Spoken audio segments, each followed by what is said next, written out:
नमस्कार मित्रहो, आज आपण ठाणे येथील येऊर या ठिकाणी मूर्ती आणि पुतळे बनवण्याच्या कारखान्यास भेट देण्यास आलो आहोत। सध्याच्या तंत्रज्ञानाच्या युगामध्ये मागे पडत चाललेली शिल्पकला इथे आपल्याला जिवंत होताना दिसते। मुंबई येथील ताडदेव येथे राहणाऱ्या नितीन रोहिदास घोरडे यामुळे हे शक्य झाले। चला तर मग भेटूया नितीन रोहिदास घोरडे यांना।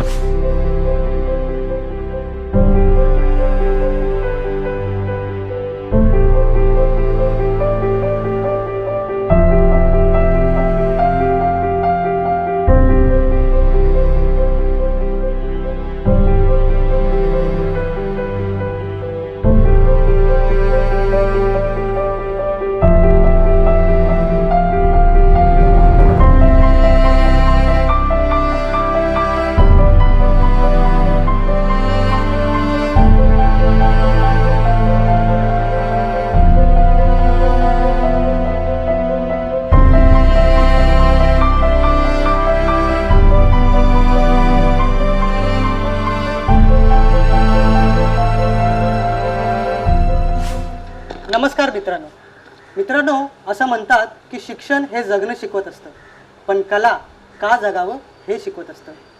तर आज आपण कलेसाठी जगणाऱ्या अशाच एका कलाकाराशी संवाद साधणार आहोत। नमस्कार सर। नमस्कार सर, आता आम्ही तुमच्या कार्यशाळेला भेट दिली, तुमचे सगळं काम बघितलं। तुम्ही खूप सुंदर मूर्त्या बनवता आणि अगदी हुबेहूब बनवता। तेव्हा तुमच्या या कामाची सुरुवात कुठून झाली? शिल्पकला हे असं एक माध्यम आहे की कुठल्याही कलाकाराला किंवा कुठल्याही सर्वसामान्य माणसापर्यंत पोचता येतं असं एक खूप चांगलं माध्यम आहे। त्यामुळे शिल्पकला आणि माझ्या फील्डमध्ये मी म्हणजे प्रोफेशनली शिकायच्या आधी जेव्हा ह्या फील्डमध्ये आलो म्हणजे मला माहिती पडलं सर्वसामान्य लोक कसं गणपतीपासून चालू होतं, तसं माझं गणपती बघा एक शाळा होती आमच्या इथे, गणपती बघायला लागलो। ते गणपती बघून नंतर समजलं की बाबा ह्या क्षेत्रामध्ये भरपूर मोठं असं करण्यासारखं आहे। त्यामुळे ह्या क्षेत्रामध्ये मी आल्यानंतर मला भरपूर चांगली कामं करायला मिळाली, अजूनही करतोय। त्यामुळे असं वाटतं की हे क्षेत्र आणि आणखी पुढेही करत राहील। तर लहानपणापासूनच तुम्हाला या क्षेत्राकडे येण्याचं आकर्षण होतं का?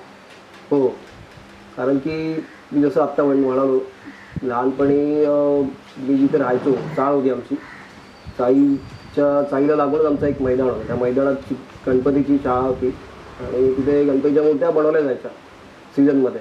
म्हणजे तुम्ही तुमची सुरुवात गणपतीच्या मूर्त्या बनवण्यापासून? बरोबर। मी तिथे जाऊन शाळा सुटली की पहिलं माझं काम तेच असायचं, तिकडे जायचं, ते बघत राहायचं, त्याचं बारीक निरीक्षण करायचं नेहमी। ते करून करून मग मला त्याचं जास्त आकर्षण निर्माण झालं आणि मग मी त्या क्षेत्राकडे ऑटोमॅटिकली वळाले। म्हणजे तुमचा श्री गणेशा हा गणेशाची मूर्ती बनवण्यापासून झाला असं म्हणायला काही हरकत नाही? बरोबर सर, शाळेत असताना चित्रकला आणि अशा विविध प्रकारच्या स्पर्धा असतात, त्या स्पर्धेमध्ये तुम्ही भाग घ्यायचा का? खूप वेळा घ्यायचो। आमचे सर मला खूप एनकरेज करायचे, त्यांनी माझं ड्रॉइंग बघितलेलं, त्यामुळे ते मला नेहमी सांगायचे इकडे इकडे चित्रकला स्पर्धा आहे, तू पार्टिसिपेट हो। आणि मला चांगली पारितोषिकही त्यावेळेला मिळालेली। त्यातूनच तुम्हाला या शिल्पकलेमध्ये याची प्रेरणा मिळाली का? त्यातून नाही सांगता येणार, पण जेव्हा मी लहान होतो माझे वडील टॅक्सी ड्रायव्हर होते, तर त्यांची टॅक्सी जिथे रिपेअर व्हायची, जे गॅरेज होतं त्यांचं, त्या गॅरेजच्या बॅक साईडला एक मोठा पुतळ्यांचा खूप मोठा कारखाना होता आणि ते शिल्पकार खूप नावाजलेले होते, यावलकर म्हणून त्यांचं नाव होतं, आता नाही येते। तर माझे वडील तेव्हा त्या गॅरेजमधून असे बॅक साईडला जायचे, त्यांनाही खूप इंटरेस्ट होता आर्टमुळे। मग ते तिकडे जायचे, बघायचे आणि त्यांना तेव्हा कळालं की अरे हे खूप मोठं फील्ड, म्हणजे इथे एक वेगळंच जग आहे। आणि तिथे त्यांना समजलं की याचं शास्त्रोक्त शिक्षण घेता येतं, गव्हर्नमेंटची याची डिग्री आहे, मग तिथे जाऊन आपण पारंगत होऊन आपण आपलं क्षेत्र निर्माण करू शकतो। मग तुम्ही या क्षेत्रात येण्यासाठी कधी निर्णय घेतला की मला या क्षेत्रामध्ये जायचं आहे? मी जेव्हा 9वीला होतो, आमची परीक्षा संपलेली, फायनल एक्झाम झालेली आणि उन्हाळी सुट्टी लागलेली, तेव्हा वडिलांचा एक मित्र होते, वडिलांना सवय होती माझ्याबद्दल त्यांच्या मित्रांना भरपूर काय काय सांगण्याची। आणि मग असंच त्यांनी खूप सांगता त्यांचे मित्र पण असं एकदा गमतीने म्हणाले की चल तू बोलतोस ना तुझा मुलगा हे करतो ते करतो, तर तू त्याला सांग की बाबासाहेब आंबेडकरांचा एक पुतळा बनवायला तो जर त्याने बनवला तर आपण त्याला काहीतरी एक चांगलं अमाऊंट पण देऊ आणि बघू तुझा मुलगा खरोखरच तसं करतो का. म्हणजे तुम्ही सर्वात पहिला बाबासाहेब आंबेडकरांचा पुतळा बनवला. बरोबर. मग तो कुठं मला बाबा येऊन माझे बोलले की असं असं आहे तू करशील का. तर मी पहिला असा गोंधळलो की आधी मी गणपतीचं मूर्त्या बनवायचो. प्रोफेशनल लेवलला जाऊन पहिल्यांदा पोर्ट्रेट करणं बाबासाहेब आंबेडकरांचं तर माझ्यासाठी खरं तर खूप चॅलेंजिंग होतं. मी गेलो तिथे बघितलं तर तिथे ते वातावरणच त्या कारखान्यातलं एकदम वेगळं वातावरण होतं. म्हणजे तिथे गेल्यावर असं हरवून जायला व्हायचं. इतके मोठे मोठे पुतळे, इतकं सगळं तिकडचं चांगलं म्हणजे मोठ्या मोठ्या आर्टिस्टने केलेली स्कल्पचर येते वगैरे सगळं बघून भारावून जायला व्हायचं. मग तिथे गेल्यावर ऑटोमॅटिकली मला तिकडच्या लोकांनी पण सांगितलं की सुरुवात कशी करतात काय करतात. असं करून मी हळूहळू ते स्टार्ट केलं आणि माझ्याकडून ते एक चांगलं एक बाबासाहेबांचा एक अर्ध पुतळा एक चांगला त्यावेळेला घडला. तुम्ही मुंबईमध्ये पहिले राहिला होता, तर मुंबईपासून दूर इतक्या लांब तुमची एक कार्यशाळा बनवण्यामागेचा हेतू काय होता? पहिली गोष्ट असं आहे की मुंबईत एक तर शांतता नाही आहे आणि मुंबईत जागा पण नाही आहेत मोठ्या. त्यामुळे मला तिथून हे कारण होतं बाहेर पडणं की मी जागेच्या शोधात बाहेर आलो आणि असंच करता करता ह्याच्या आधी माझा दुसरीकडे स्टुडिओ होता.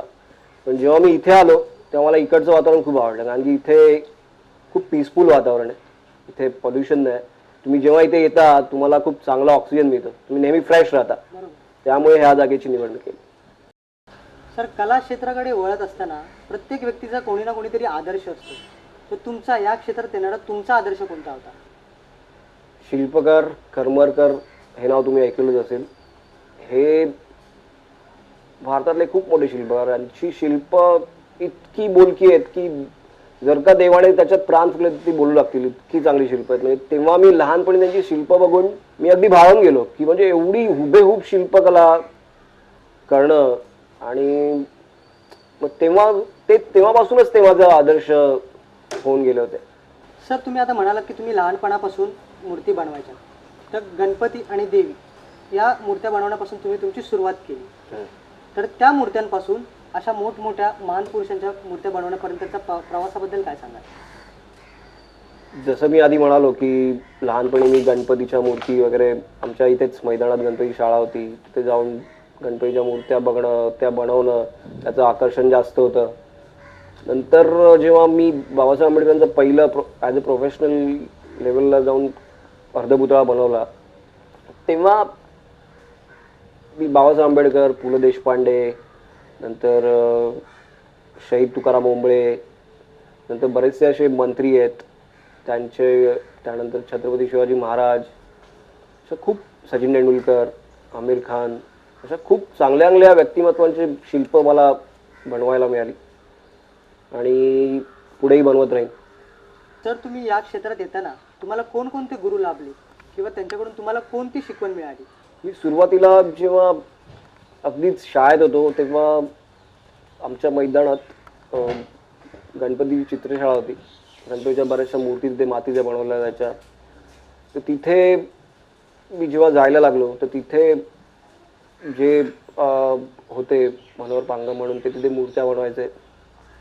त्यांनी त्यावेळेला पण मला खूप चांगलं मार्गदर्शन केलं. मूर्ती बनवताना काय कुठल्या गोष्टी लक्षात घेतल्या पाहिजेत. त्यानंतर मी बाबासाहेब आंबेडकरांचा 9वीत असताना जेव्हा पुतळा बनवला होता तेव्हा तिथे जे स्कूल ऑफ आर्टचे प्रोफेसर यायचे किंवा तिथे फाउंड्री सांभाळणारे काही माणसं असायची.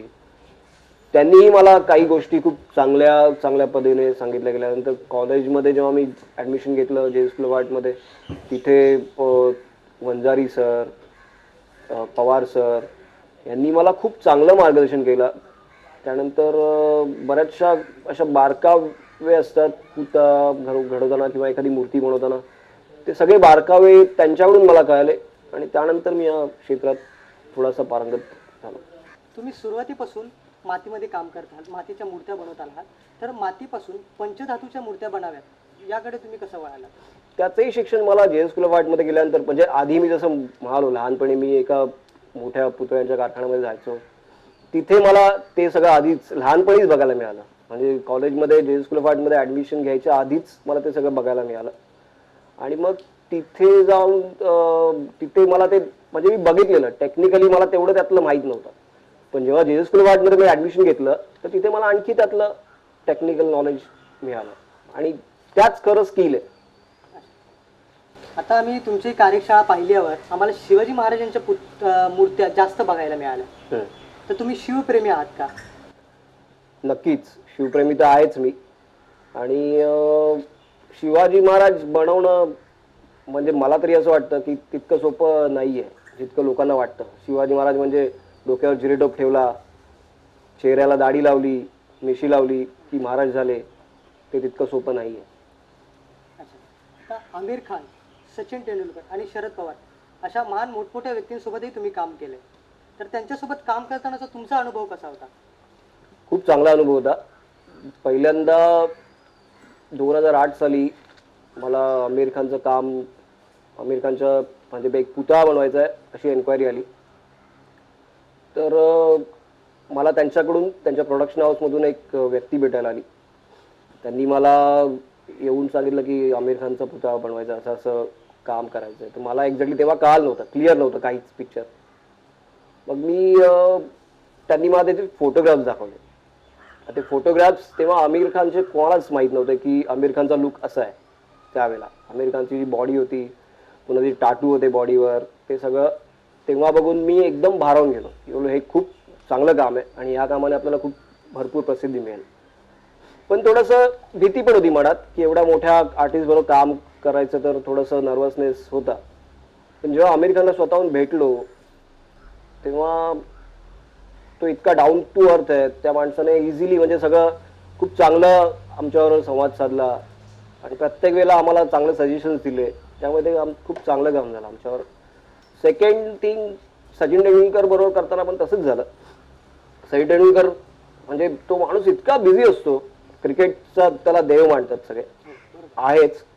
आणि त्या माणसाला आम्ही जवळपास ज्या पोजमध्ये आम्हाला स्टॅच्यू करायचा होता त्या पोजमध्ये आम्ही जवळपास त्या माणसाला 20 ते 25 मिनिटं उभा केलेला. तो माणूस एकही शब्दाने आम्हाला काहीच बोलला नाही. तेव्हा त्या माणसाची म्हणजे काय किती डाऊन टू अर्थ आहे ते सगळं काय. आमिर खानची बायको किरण राव, त्यांचा एक काहीतरी किस्सा झालेला त्या पुतळ्यांच्या वेळी, तो किस्सा काय होता? म्हणजे जेव्हा ही एन्क्वायरी मला आली, त्या एन्क्वायरीच्या वेळेला सुरुवातीला म्हणजे मीच होतो स्कल्प्टर. पण नंतर त्यांनी बरेचसे आणखी स्कल्प्टर बोलवले आणि त्या सगळ्यांना सांगितलं की तुम्हाला मॉडेल बनवावं लागेल. मॉडेल तुमचं अप्रूव्ह होईल, स्वतः आमिर खान अप्रूव्ह करेल आणि मग नंतर तुम्हाला पुढचं काम मिळेल. तर मी तयारी दाखवली ते मॉडेल बनवायला. मी ते मॉडेल तयार केलं आणि मॉडेल त्यांना जाऊन त्यांच्या ऑफिसला देऊन आलो. तेव्हा आमिर खान तिथे बघायला, म्हणजे त्याचं शूट चालू होतं कुठेतरी आउटडोअरला होता की तो रात्री लेट घरी येणार होता, असं काहीतरी होतं. म्हणून ते मॉडेल त्यांच्या घरी त्यांनी नेऊन ठेवलं आणि त्यांच्या लिव्हिंग रूममध्येच एक लायब्ररी आहे, लायब्ररीला टेबल आहे, स्टडी टेबल, आणि तिथे तो ठेवलेला. आणि आमिर खानने येऊन तो बघितला, त्याला खूप आवडला आणि मुद्दामून तो असंच तिथे तो म्हणजे कमी लाईटमध्ये तो पुतळा त्यांनी ठेवून तो कुठेतरी बाहेर होता. त्याच वेळेत तिथे किरणराव आल्या आणि त्यांनी ते बघितलं. तर ते त्यांना असं वाटलं की स्वतः आमिर खान तिथे बसलेला आहे, म्हणून ते त्याच्याशी, त्या पुतळ्याशी संवाद साधायला लागल्या. पुतळ्याकडून काहीच रिप्लाय आल्यानंतर त्यांनी लाईट्स ऑन जेव्हा केल्या तेव्हा ते घाबरले आणि ते स्वतः म्हणजे ती स्टोरी स्वतः आम्हाला आमिर खानने सांगितलेली. तेव्हा आम्ही हे केलं. सर, तुम्ही बनवलेल्या शिवाजी महाराजांच्या मूर्त्या ह्या अनेक मान्यवरांकडे आहेत, त्याबद्दल तुम्ही काय सांगाल? त्याचा खरं तर मला खूप अभिमान आहे की मी बनवलेल्या शिवाजी महाराजांच्या मूर्त्या आपल्या भारताचे राष्ट्रपती प्रणब मुखर्जी यांच्याकडे आहेत, नंतर शरद पवार यांच्याकडे आहेत, नंतर उद्धव ठाकरे यांच्याकडे आहेत, नंतर माजी मुख्यमंत्री पृथ्वीराज चव्हाण यांच्याकडे आहेत, ठाण्याचे महापौर, असे बरीच लोक आहेत, त्यांच्याकडे मी बनवलेल्या शिवाजी महाराजांच्या मूर्ती आहेत. त्याचा मला खरंच खूप अभिमान आहे. आणि कुठेतरी असं वाटतं की आपण जी कला करतो सर्वसामान्यांसाठी, तर ती ही इतकी मोठी मान्यवर मंडळी आहेत, त्यांच्यापर्यंत आपली शिल्प त्यांच्यापर्यंत जातात आणि ते लोक आपल्याला त्या कामाची आपल्या स्तुती करतात. त्यामुळे खूप म्हणजे असं चांगला अनुभव आहे. सर, 2013ला तुम्ही बनवलेल्या छत्रपती शिवाजी महाराजांच्या पुतळ्याचं काळव्यामध्ये राष्ट्रपती यांच्या हस्ते अनावरण झालं, त्याबद्दल तुम्ही काय सांगाल? खूप चांगला अनुभव होता. म्हणजे तुम्ही केलेल्या एखाद्या कलाकृतीचं अनावरण भारताचे पहिले नागरिक राष्ट्रपतींच्या हस्ते होणं ही बातमीच मुळात आम्हाला खूप सुखवणारी होती. आणि त्यांनी नंतर त्या पुतळ्याची स्तुती केल्यानंतर म्हणजे त्या कामाची पोचपावतीच होती आमची.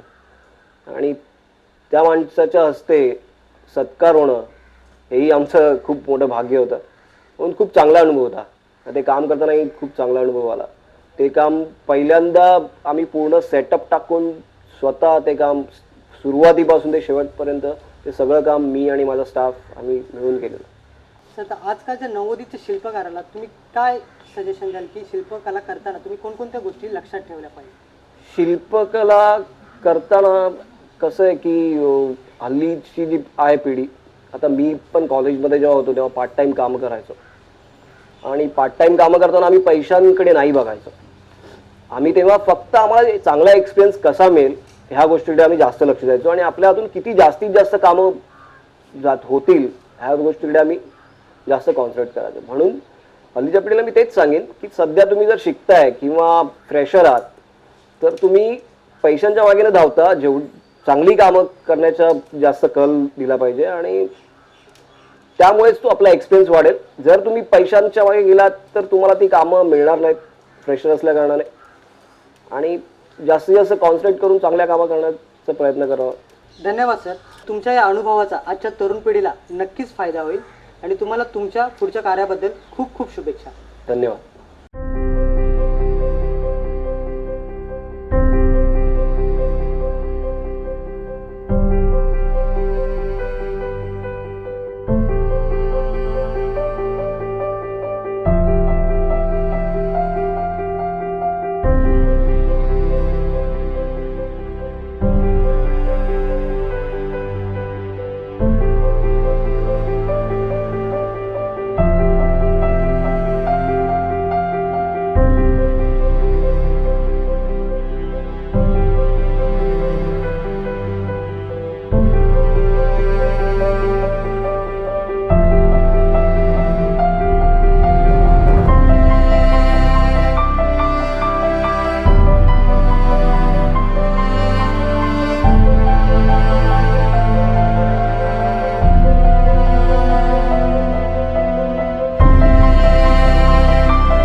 आपल्या क्षेत्रात झोकून देऊन काम करणाऱ्या उद्याच्या इतिहासाच्या साक्षीदारांना दृष्टी सलाम करते.